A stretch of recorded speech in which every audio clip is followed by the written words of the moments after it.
You probably want to know why there's a fucking brand new car, even the popular hatchbacks cost so much fucking a lot of money in Europe.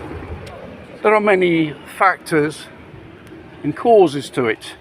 We have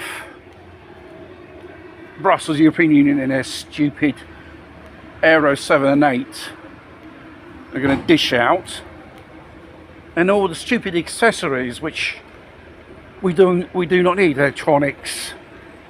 I'm not going to list them because, you know,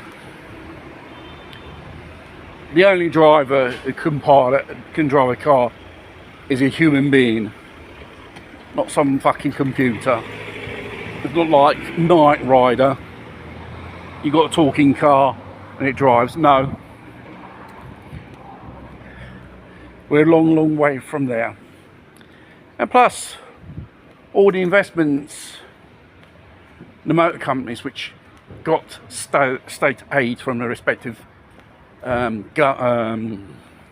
governments, state aid to produce electric cars. In America, when Trump came in office, probably one of the first things he said, no more money for electric cars. They should produce vehicles which the market asks for, the punters what they want. This is basically which here in we the car makers have even understand the basic concept of this. And all the costs of non-sold EVs, they've thrown it on the prices of petrol and diesel cars when you buy it from a showroom or from a dealership. And I don't think it's right. Every company should assume their responsibility.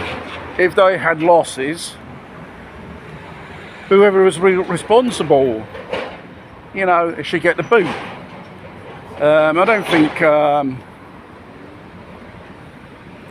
workers should get the boot for it as usual. Irresponsible managers. And plus, on the top of it, these manufacturers are going to respect the governments to make it mandatory, the purchase of EVs. There's a thing which is called a free market. We all know EVs are an absolute failure. You can see from the purchases, the sales in each European country down. Even if the EV zealots say, oh, it's doing well. Only those parties like companies buy the fleets in leasing. You don't find private people buying vehicles, because most of the probably purchases are companies which they've got is purchasing leasing, or local governments for some tax incentives. They buy it as a fleet of cars. It's not exactly you should give financial incentives for people to buy electric cars. That means it does not sell. It's an absolute failure. It's a product which no one wants. You know, do these people, these CEOs, understand the concept of offer and demand? We're still operating in a capitalistic market, I believe so. Not some communist market, socialist economy. You're forced to buy something because it's the only thing around. No. There is a thing which is called choice. And we haven't got the freedom of choice for what type of car we want to buy and what type of fuel it uses. The only way is make it freely the choice of people with no government incentives. make vehicles more cheaper, reliable, and more better in quality, because absolutely regarding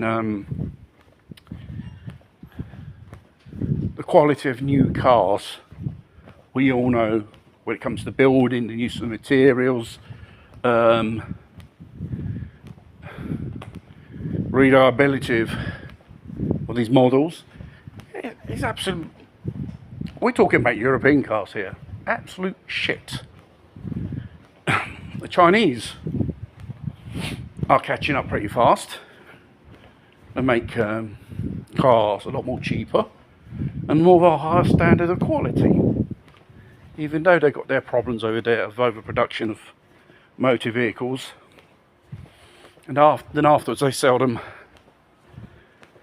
as second-hand cars to get around the export restrictions, and they're so-called sold in Europe as brand new cars. First they had Chinese number plates to register the sales. We're talking about huge volumes.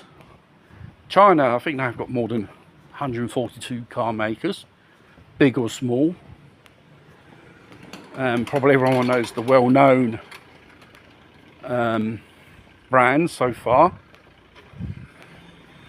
And people are turning towards these cars. They're a lot more cheaper. In certain ways, a lot more better in qualities, whether you like it or not. You know, whoever buys a European car has to pay the cost of the failure of EVs. If it doesn't, sell, you just take it off the market and do something else. I think EVs are not well studied properly for the punters buy them. Probably one or two may buy it. But the problems which you have with EVs is another video.